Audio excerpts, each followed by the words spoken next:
ரமதானுடைய மாதத்தில் நோன்பு கடமையாகுவதற்கு பிரதானமாக 5 நிபந்தனைகளை காண முடியும். முதலாவது, முஸ்லிமாக இருத்தல் வேண்டும். முஸ்லிம் அல்லாதவர்களுக்கு நோன்பு கடமை இல்லை. இரண்டாவதாக,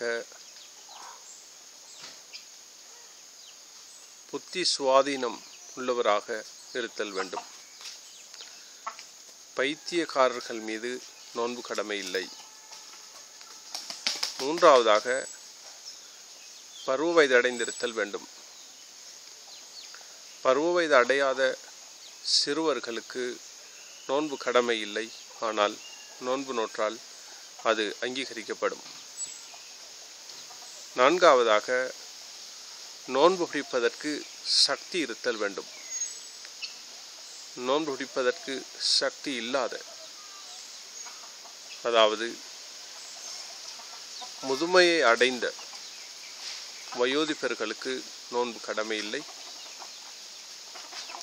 அல்லது கடுமையாக வைத்தியர்களால் கைவிடப்பட்ட ஒரு நோயாளி, கடுமையாக நோயினால் பாதிக்கப்பட்ட ஒரு நோயாளி, அவருக்கு நோன்பு கடமை இல்லை. அடுத்ததாக, மாதத்தீட்டு, பிரசவத்தீட்டு போன்றவற்றிலிருந்து பெண்கள் சுத்தமாக வேண்டும்.